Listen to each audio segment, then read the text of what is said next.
नमस्ते दोस्तों, कैसे हो आप लोग। आशा करती हूँ आप लोग ठीक होंगे। मैं भी ठीक हूँ।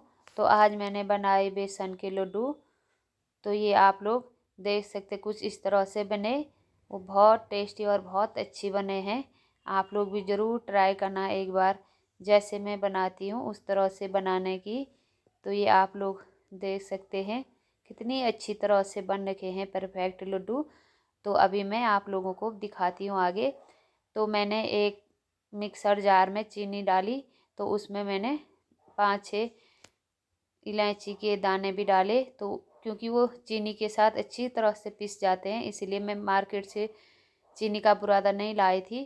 फिर मैंने काजू और बादाम डाले, क्योंकि मेरे वैसे तो काट के डालते हैं कोई, तो मैंने काट के इसलिए नहीं डाले क्योंकि मेरे लड़का नहीं खाता, बोलता कि काजू बादाम के लड्डू हैं ये, मैं नहीं खाता हूँ। फिर उसमें मैंने पिस्ते भी काटे, क्योंकि अभी मैं इसको काट ही रही हूँ। छोटे छोटे टुकड़े किए मैंने, चाकू से ही किए, क्योंकि मैंने मिक्सी में मैं नहीं पीसा। क्योंकि ऊपर से लड्डू में सजाने के लिए या ऊपर से डालते हैं तो बहुत टेस्ट भी आता है और सुंदर भी लगते हैं और स्वादिष्ट भी होता है। तो उनको मैंने काट के एक साइड रख दिया। फिर मैंने उसके बाद एक कढ़ाई रखी चूल्हे में। तो उस कढ़ाई में मैंने 1 कटोरी लगभग घी डाला, क्योंकि मैंने ऐसे चम्मच से ही डाला था, क्योंकि मैंने कटोरी रखी थी तो डायरेक्ट कटोरी से ही नहीं डाला मैंने। तो मैंने 1 कटोरी के लगभग घी डाला। तो उसके बाद मैंने बेसन लाई थी, मैं मोटा बेसन लाई थी बाज़ार से। आप लोग बारीक बेसन से भी बना सकते हो, उससे भी अच्छे बनते हैं। मोटा बेसन मैं इसलिए लाती हूँ क्योंकि भले उसमें टाइम ज़्यादा लगता है फ्राई होने में, पर टेस्ट बहुत अच्छा आता है। कभी कभी जैसे मोटा बेसन नहीं रहता तो मैं बारीक ही बेसन से बनाती हूँ, क्योंकि मेरे बच्चों को बहुत अच्छे लगते हैं लड्डू बेसन के। तो मेरा लड़का तो ड्राई फ्रूट वगैरह के लड्डू नहीं खाता है, वो बेसन के ही लड्डू खाता है। तो इसीलिए मैं बेसन लाई मोटा, मैंने कहा इस बार मोटे बेसन से बनाती हूँ, उससे ज़्यादा टेस्ट आएगा। तो काफ़ी देर तक मैं उसको भून रही थी। तो फिर मैंने उसमें घी कम लगा, तो मैंने उसमें 1 चम्मच के करीबन घी और डाला।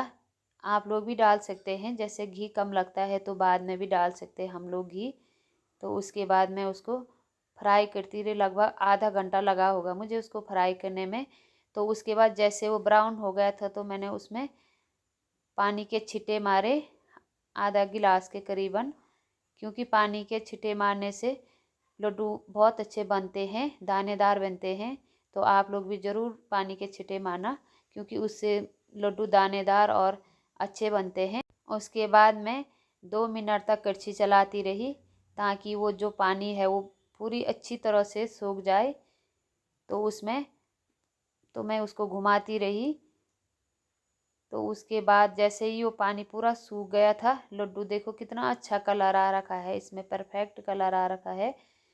तो उसके बाद तो जब वो बन चुका था तो मैंने गैस बंद किया, और उसके बाद मैंने सीधे कढ़ाई नीचे निकाल दी, क्योंकि कढ़ाई में नहीं रखना है।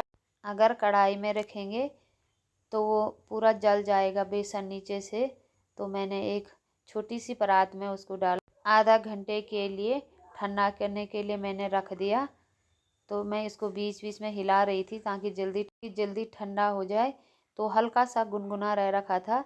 तो उसमें मैंने जो काजू बादाम पीसे थे तो मैंने उसमें मिलाए, पूरी अच्छी तरह से मिलाए मैंने, ताकि वो पूरा मिल जाए।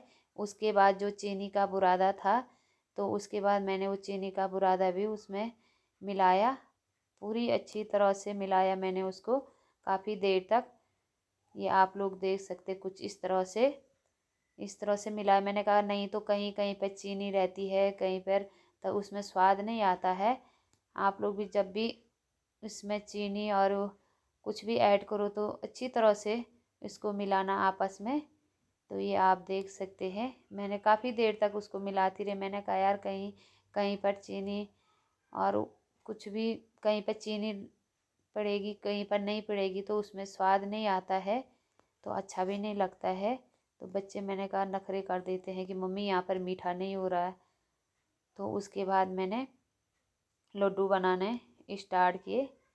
ये देख सकते हैं आप, जब भी लड्डू बनाए तो हल्के हल्के हाथों से बनाए, इससे जल्दी भी बनते हैं और टूटते भी नहीं हैं। ये आप लोग देख सकते हैं। एक बार मैं शुरू बना रही थी तो बड़ा लड्डू बना, फिर मैंने कहा छोटा बनाती हूँ, फिर भी वो मीडियम साइज़ के बनाए मैंने, ज़्यादा छोटे भी नहीं बनाए। तो ये आप लोग देख सकते हैं कितने परफेक्ट बन रखे हैं। जितना मैं उछाल भी रही हैं तो टूट भी नहीं रहे थे। मेरी लड़की बना रही थी वीडियो, आज उसकी छुट्टी थी, तो बोल रही थी मम्मी आप इतना उछालते हैं फिर भी टूटते नहीं। मैंने कहा बेटा अगर परफेक्ट बन जाएगा लड्डू तो कभी नहीं टूटेगा। तो ये आप लोग देख सकते हैं कुछ इस तरह से। तो मैंने 15 मिनट में लगभग पूरे लड्डू बन चुके थे मेरे 15। तो मैंने उसके बाद जो मैंने पिस्ता काटे थे उसको बारीक बारीक, जो मैं चाकू से काट के अलग रखे थे, तो उसके बाद मैंने लड्डू में ऊपर से वैसे मैं सजा रही थी। तो 2-4 लड्डू ही बचे थे बनाने के लिए, तो वैसे मैं ऊपर से उसको सजा रही थी, वैसे मैं बना रही थी क्योंकि मुझे अच्छे लग रहे थे बनाने में भी, उनको सजाने में भी। मैं खुशी को चिढ़ा रही थी, मैंने कहा देखो खुशी मैं ऐसे उछल उछल के बना रही हूँ, आपको आते हैं। मैं उसको बोल रही थी, मैंने कहा कभी कभी तू भी बनाना बड़े होकर, उसको भी सिखा रही थी। फिर उसके बाद मैंने सारे लड्डू एक ही बार में जितना भी था तो इसी से बना लड्डू। तो ये आप लोग देख सकते हैं एक ही लड्डू बना, तो थोड़ा सा बुरादा ऐसे ही छूट गया, वो खुशी ने वैसे ही खाया उसको। तो उसके बाद आप लोग देख सकते हैं कितने परफेक्ट बनके तैयार हो रखे हैं ये लड्डू। ये आप लोग देख सकते हैं। खुशी बोल रही थी मम्मी बाद वाला बड़ा सा बना ले, मैंने कहा बड़ा सा नहीं बनाएंगे, जो बुरादा छूटेगा वो तू खा ले। तो उसने खा लिए थे। तो ये आप लोग देख सकते कितनी अच्छी तरह से बन चुके हैं लड्डू। तो आप लोग भी ज़रूर ट्राई करना, जैसे मैं बना रही हूँ उस तरह से बनाने की। उसके बाद मैंने जो लड्डू बने थे, खुशी बोली थी मम्मी मुझे दो खाने के लिए, मैं खाती हूँ, क्योंकि उसको भी बहुत पसंद है लड्डू। आपको तो पता बच्चों को तो होते ही पसंद। मैंने कहा पहले मंदिर में रख दे, कान्हा जी को लगा दे भोग, माता रानी को। तो उसके बाद मैंने खुशी को दिए खाने के लिए। तो मैं आप लोगों को दिखा रही थी, मैंने कहा ये देखो कितने परफेक्ट बन के तैयार हो रखे हैं। ये देखो आप लोग कुछ इस तरह से बन के तैयार हुए। तो मैंने खुशी को भी दे दिए खाने के। खुशी बोली मम्मी बहुत टेस्टी हो रहे हैं। चलो ठीक है दोस्तों, मेरे चैनल को लाइक करना, सब्सक्राइब करना, शेयर करना और कमेंट में पक्का बताना आप लोगों को आज की रेसिपी कैसी लगी। चलो ठीक है दोस्तों, बाय बाय, मिलते हैं दूसरी वीडियो में।